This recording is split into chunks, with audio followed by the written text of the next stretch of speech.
Can I say something controversial? Something that a lot of you are not gonna like, but with explained caveats can make sense. No? I'm already on thin ice with my satirical Superheroes Are Ruined video? Whatever, I'm doing it. Because I never thought that the MCU's Wanda Maximoff was depicted poorly in Doctor Strange 2, in the Multiverse of Madness. Sure, there's plenty of auxiliary and subsequent information that is sorely missing to fully flesh out the Scarlet Witch's descent and eventual return, all of which I'll dive into. But aside from her necessary next story, seriously, where the hell is that? A lot of that can be explained by context and natural character progression. However, putting her actual descent to the side for now, because WandaVision is what really needs to be looked at, I want to talk about Multiverse of Madness's positives, of which there are many, despite what some would have you think. And I'd say that's weird, because most walked away on the happy side yet have done the classic Twitter flip, where the hate is piled on one critique after another until everyone decides that thanks to the majority hating it, they will too. To be fair, there is a lot to critique in Multiverse of Madness, most of which wasn't immediately apparent, like a sickly inverted version of the first Doctor Strange, the kind of movie where you don't fully appreciate it, and on rewatch you realize how well thought out and thematically rich it truly is. And I hate to say it, but Multiverse of Madness is the exact opposite. For me, loving specific filmmaking choices and its weird magical stuff, depicting how this wasn't Strange's first rodeo, but merely a Tuesday for him, plus I appreciated how the cameos were less mile a minute and more genuine characters. But finding the whole narrative lacking upon further examination. Of course, for it being named Multiverse of Madness, the story was extraordinarily simple, but of its many odd decisions, that one wasn't the worst in the world, allowing for complexity elsewhere. As well as that, at first I liked Wong's line about looking at the infinite multiverse and remaining happy with where he's at, believing that did a good enough job at tying Stephen's inner conflict with the rest. But I was disillusioned with that notion once Everything Everywhere All at Once came out less than a year afterward, blowing Multiverse of Madness out of the water, schooling it in every subject, and doing the exact same thing, but 10 times better. And I've always expressed the sentiment that Multiverse of Madness, more so than any other MCU movie, is an auteur film, at least as much as an MCU can be, where Raimi's hand can be felt in every frame, and for better or worse, clearly crafted from a want to tell this particular story. And to put this in the best way possible, Sam Raimi's corny style can sometimes be a bit much. Not in a style over substance, Michael Bay or even Zack Snyder kind of way, though there definitely is something to be said about Raimi's excessive style. Rather, it's all in service of a story that refuses to shy away from what others might consider trite. And that is most true when it comes to one particular character, one that has a certain sect of Marvel fans seething with anger from her apparent mistreatment. That's right, if you haven't already guessed from this long-winded intro, along with breaking down my general problems with Multiverse of Madness, and maybe even pitching a rewritten version of the movie that I think comes together way better, it is finally time to give you sandwich enjoyers my official breakdown of Wanda Maximoff.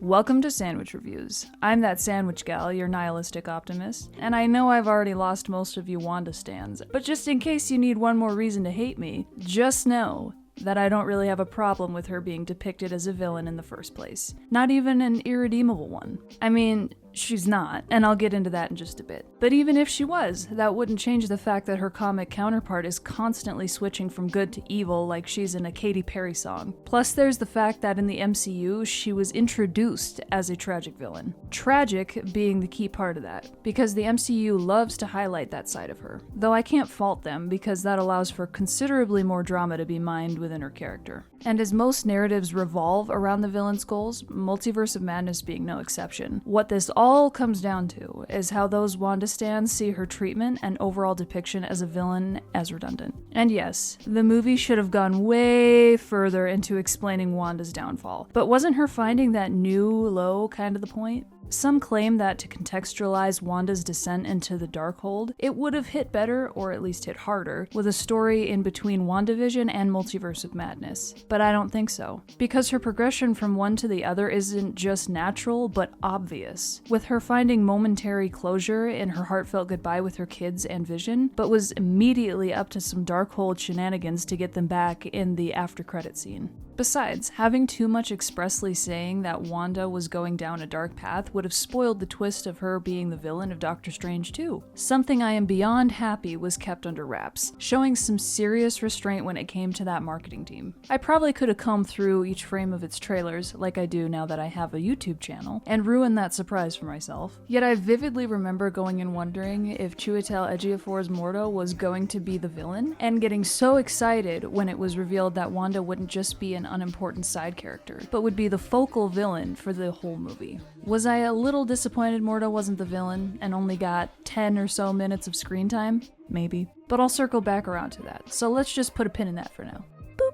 Yet even if you forget the very necessary after-credit scene of WandaVision, is there a tonal whiplash with Wanda lovingly tucking in her kids to then hunting down America Chavez? Not entirely. Because if you think of it in terms of one very real, very depressing circumstance, it makes a lot of sense. Not excusable, but understandable. So with that said, let's dive into the psychology of a relapse. And in that, I'll refer to a lot of studies done with recovery efforts from addiction, typically with a drug or some sort of controlled substance in mind, because that's the area it's been studied most. And obviously that doesn't really pertain to Wanda's situation, though I suppose the Darkhold could be referred to as a sort of drug. But even with that said, I have a hard time arguing that any of her personality traits or actions could indicate an addictive disorder. Sure, after the fact she's clearly dependent on the Darkhold, even obsessed with the possibility of what it could bring back.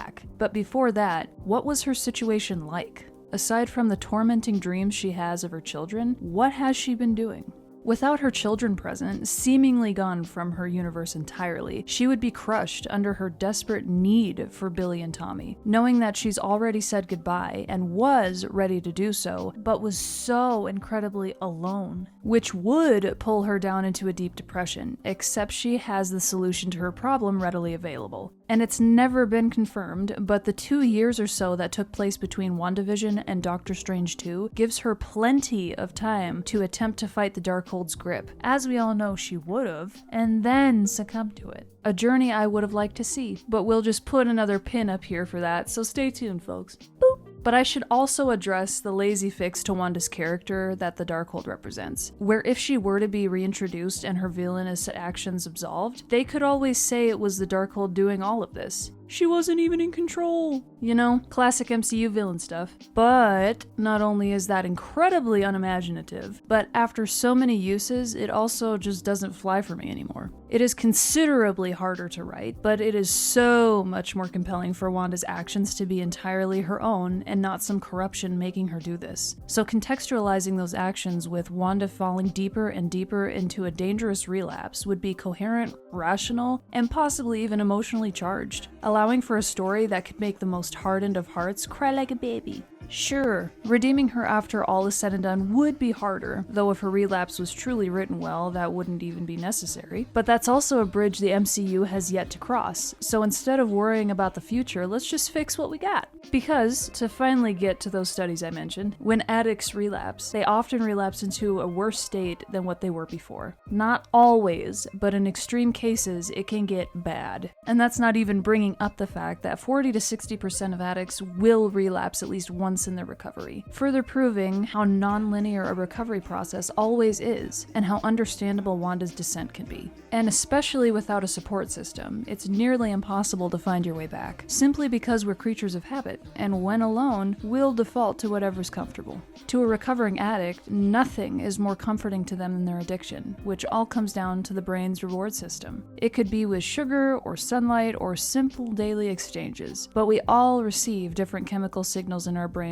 to those stimuli, and sometimes we can receive happy chemicals like dopamine and serotonin from those exchanges. And as more and more time goes on, our brain can even get used to that specific feeling. Only for an addict, their source of addiction becomes their only source of that happy chemical, as their brain has been dulled to natural stimuli, rewritten to only want that one thing. Months, even years after quitting, their brain will still be wired like that, and giving in to temptation is not only easy, but it feels right, like it's the correct thing to do, which can be made easier thanks to stress or dozens of other triggers. But the main one that sealed Wanda's descent was her lack of a support system. And here is where we've reached the first genuine problem that I have with Doctor Strange 2.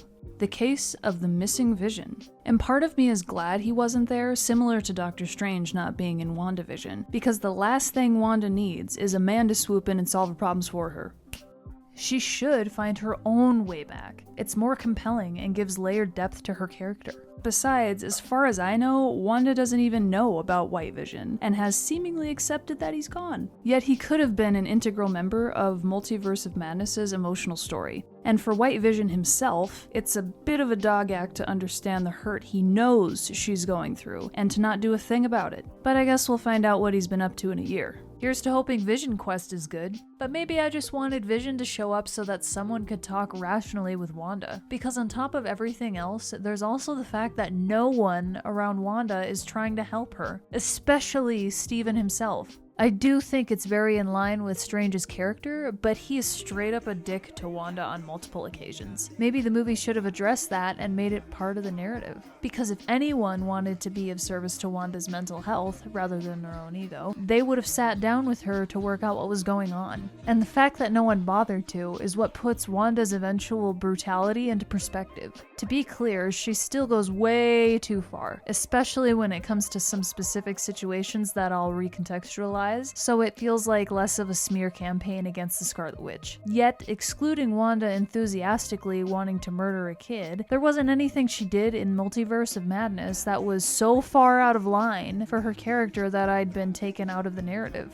I suppose having White Vision return in some form does weaken the impact of Wanda's line about blowing a hole through the man I loved and it meaning nothing, which is another thing allowing her brutality to be not forgiven, but comprehensible. Because in the grubby, messed up real world we all love to exist in, with the process of recovery and not with its goal, because having good mental health is an unattainable horizon we must constantly reach for, only ever being able to grasp it with the tips of our fingers before it slips away and we must fight for it again, as well as any other road to a stronger and healthier mental well-being. More than anything else, a deeper understanding of oneself is required. Something that could have gone hand in hand with Wanda's recovery, diving deeper into her character. Yet Raimi only seemed interested in retreading ground that was far too similar to what we had already got in WandaVision. If the point was that even after everything she went through in WandaVision, she still wasn't ready to let her kids go, then talk about that. Which brings me to what I would have done differently. And in that, there are any number of narrative changes that could have been made in hindsight, but none more so than simply not calling the MCU universe 616. I've got a video all about this, so I won't give you the whole rant, but give the MCU its actual name, 199999.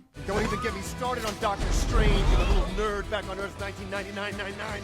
Or I guess since Feige is so attached to his cinematic universe being 616, call it 616B. But in all seriousness, what I truly wish was changed for the better was the writing around Wanda's relapse. It's in between the lines every now and then if you're really looking for it, but there needed to be more than one genuine conversation about it. Yet, regardless of those surface level fixes to the narrative, we're left with two options. A. Double down on the drama in Wanda's inner conflict, address the psychology of everything I've been talking about, without absolving or condoning, teach audiences that it is normal to have those feelings. Probably want to stress how Wanda's going about it all wrong, but she's not doing this because she's evil. She just wants to see her kids again. And having a conversation between Steven and Wanda where he talks calmly and peacefully to her is sorely missing. At the very least, what needed to happen was communicating the base necessity in every healthy dialogue involving trauma, saying that sucks, I'm sorry. As well as that, maybe dial up the pompous nature of the Illuminati, making them a dark reflection of our Strange's sanctimonious arrogance, so that when Wanda offs them, it's almost satisfying. But I do think that her willingness to kill America Chavez is a bit much, so alter it so that when utilizing America's power for Wanda's plan, it doesn't kill her, but hurts her really bad, so that way Wanda's not trying to murder a child, just some pompous dicks. Or, though these aren't mutually exclusive and A could still happen, B, rewrite the whole thing again and let the narrative build up to another bigger bad. To reiterate, even when I first watched this, I really appreciated the fact that there wasn't someone else, that Raimi committed to his particular story. A master of the mystic arts facing the Scarlet Witch, because anything else would have taken away from Wanda's central conflict. Yet for a character as beloved as her, something like another twist antagonist to do the actual villainy is probably necessary. And there was even a whole heap of rumors, plus some bona fide concept art, of another villain that was going to be involved. Nightmare, a powerful demon capable of manipulating dreams to feed on fear. And Nightmare's villainy was planned in Scott Derrickson's original even scarier draft for Doctor Strange 2, with him invading everyone's dreams, Freddy Krueger style, so he can come to our reality and capture America Chavez. Probably to siphon power or something, because that's the easiest thing to do with your character in a multiverse storyline. Perhaps instead of Nightmare, the twist villain could be our Mordo. I don't know how, but we could finally get the payoff to his after credit scene 9 years ago, but I'm not going to do that. So we're just gonna leave this pin up here for now. But a twist that I can't stop thinking about the possibilities of, mainly just because I'm a big fan of the comic, The Oath, is bringing back Michael Stahlberg at the midpoint or for the third act, and making Nicodemus West the surprise villain. Putting it simply, I truly have no idea how Dr. West, a regular dude, could have possibly orchestrated any of the events that happened, apart from maybe him forming some sort of contract with Nightmare and being the one who forced Wanda to have those dreams of her children. But man, having an unassuming past rival be the one pulling all the strings could have made for an awesome rug pull, tying in with Dr. West's hate that Strange is the perfect hero who does everything right, yet let countless die in Infinity War. Remember that moment where he saw 14 million possible futures and then proceeded to make decisions on the basis that he was working for the one time we won? And that just happened to be the one where he got to survive? How much do you want to bet there was a future where Strange died and others lived? There's a good chance that he was being honest with what he saw in those alternative timelines, but there's also a good chance that Strange's selfishness has made a mess of any number of situations. Because rewrites to the narrative aside, this is where we have reached the second genuine problem that I have with Doctor Strange 2. And this is something that I've hinted at a lot, but in case you haven't noticed, it's the fact that Strange's constant hostile insults are never addressed as something that he needs to work on. He's simply right all the time. And for every moment where he's got a cool spell to bust out or even a costume change, he also has a moment where he verbally jabs someone to win in their interaction. He supposedly learned the lesson from his first movie that it's not about him, but his underlying actions prove that he's regressed back to his old self. Something that could have realistically happened, even paralleling Wanda's inner turmoil, but is yet again another emotional storyline that was overlooked. So just like how Wanda's character in Doctor Strange 2 needs to build off of what happened to her in WandaVision, rather than reiterate on it, Strange himself needs to learn an actual lesson. Therefore, and stay with me here, to back up the themes that the character of Doctor Strange needs, the protagonist needs to be someone else. Obviously, Strange would still get ample screen time, but make the hero of the story America, and have it be about her facing Wanda, learning to control her powers and take control of her life. I know it sounds weird to have the title character not be the protagonist, but it wouldn't be the first time, and gives America more time for audiences to get to know her. You know, the character that, in the multiverse saga, can travel the multiverse, someone who I assume Marvel has big plans for in both upcoming Avengers movies? Seriously, why hasn't she been more important? I mean, first off, she should have been the one who cast the spell in No Way Home to make everyone forget Peter Parker was Spider-Man, like it was originally written and planned as, back when Multiverse of Madness was releasing before No Way Home. And I understand that meddling in the first place is the very reason for all of those rewrites and delays, but I have years of hindsight on my side, so my rewrites would have actually been good. But all jokes aside, let's just go through how I would have set the scene in my Multiverse of Madness. I wish I could run through my whole proposed narrative, as I have in some of my other rewrite videos, but I don't even know how I'd edit the video side of that together, with the exception of just taking PNGs and waggling them about with keyframes, so I'll keep it at a cold open. Kicking off with a harsh white light contrasting against the void-like darkness of the black blank screen before the movie began. We are in Wanda's cabin, and from the sunlight cascading through each visible window to the gaudy interior design, we are surrounded by an oppressive brightness, clearly at war with her depressed state. All the while, she sneaks glances at a closet that, just from her expression, you can tell distracts her, and could even gift her salvation from her pain. But she resists it. She wants to be happy. She should be happy. Yet as the time that passes goes from minutes to hours, to days, to months, the whole time Wanda getting more and more depressed. It is plain to see that Wanda's need to be happy, along with her self-induced isolation, is what has been making her miserable. Then, after time is given for the audience to fully get the message, we finally get to see the context of WandaVision's after-credit scene, where Wanda approaches the same closet she'd been peeking at up until now, opens it up, and pulls out the Darkhold. She unfurls its old, tattered pages, the book knowing the exact page she's looking for, and immediately presents it. Consciously understanding that she has already gone too far, Wanda hesitates, just long enough to think of her family and the goodbyes she gave them, then begins to float up into the air, red mist manifesting around her as she waves her hands to cast spells. Cut to frantic footsteps splashing a muddy puddle, the legs carrying them running at full speed. America Chavez and an unfamiliar Doctor Strange are sprinting through a dense forest, drenched in the rain pouring around them, trudging along, labored more and more with every step, but they dare not slow down, because behind them is pure terror. And they're not in some bright pocket dimension, hopping from one floating pillar to the next to go after some MacGuffin, chased by the mummy's crazy ex. They're running for their lives in a dark, scary forest, being hunted by the Scarlet Witch. And similar to what we got in the original version, but let's just say it's because America trips. I mean, it's a tired trope, but that's believable. There's a bunch of dense foliage. This unfamiliar Strange decides to take the easy route, beginning to absorb America's power. She screams in pain, and to calm her, he says, "It's the only way. It'll be the worst pain you've ever gone through, but she's almost here. And if I take your power, the Scarlet Witch will be after me, not you. Just hang on for a little longer, and it'll be all over."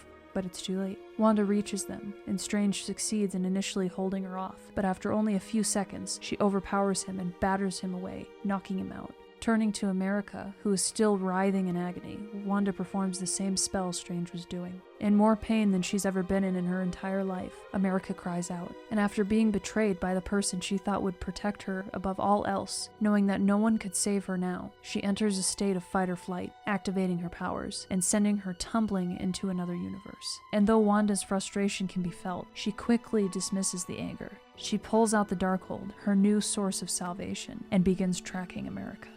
Then we get to the Marvel Studio intro. From then on, America is very distrustful and cautious of our Strange, and part of his arc can be about him letting go of his ego to find a way to get her to trust him. Moreover, it reveals right up front that the movie's villain, or at least one of its villains, depending on which rewrite you're going with, is the Scarlet Witch. I do like how it's revealed in what we got, with Wanda slipping up immediately, considering she's not the best at lying, or maybe deep down doesn't want to lie, but there's no time to mess around. Plus, moving that reveal up means that we can switch out the Shumagorath wannabe and make it Wanda herself going after America in the streets of New York, giving the story even more chances for Steven and Wanda to talk and for Strange to attempt to de-escalate. Because throughout this movie centered on America Chavez and Wanda Maximoff's inner turmoil, Stephen Strange just needs to learn that in the rare cases he can help, to just help. Also that when Strange fixes his broken watch at the end, like he's Tony Stark getting his shrapnel removal surgery, he's earned it, having saved countless lives and defeated countless evil demons. But for the first time, understanding that he can do more good if he quits yapping and simply does what he knows is right.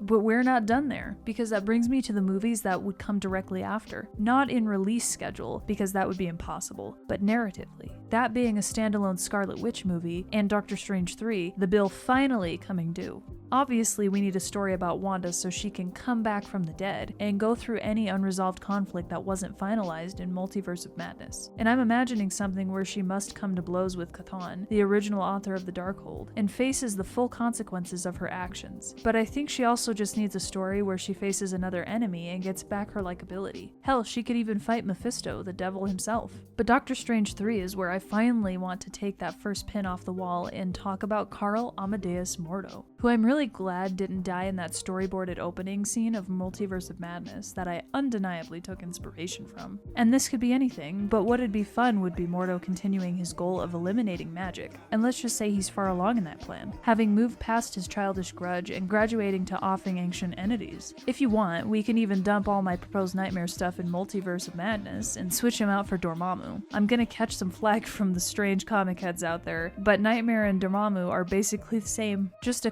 cosmically powerful demon ruling over their dimension and trying to get into ours. So if Dormammu was the one Dr. West made a contract with, then that can tie in. Caecilius can come back, and the Doctor Strange trilogy could wrap up with a memorable bang. It would be cool to see Nightmare in live action, don't get me wrong, but I think for the sake of that, it'd be worth it. But with this now powerful and threatening Mordo, we start our story with him going after the next ancient evil entity on his list, Dormammu. And left with no other option, not even able to go to the Sorcerer Supreme, Dormammu sends his niece to recruit the one person who beat him for help. And I have no idea if this is true. But let's just say that Dormammu is one of those eternal beings that must live on to keep life in our reality moving forward. So Strange begrudgingly helps him. And along this adventure with Clea, Dormammu's niece, he might even find his next partner.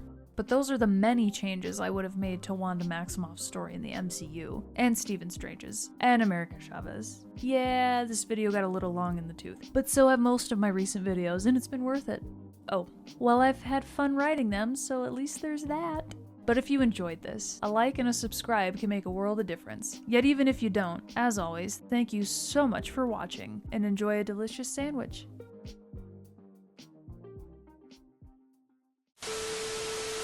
Perhaps instead of Nightmare, the twist villain could be our Mordor. What? A wonderful demon capable. Shut up. What a beautiful chocolate man. Ha ha. Ahem.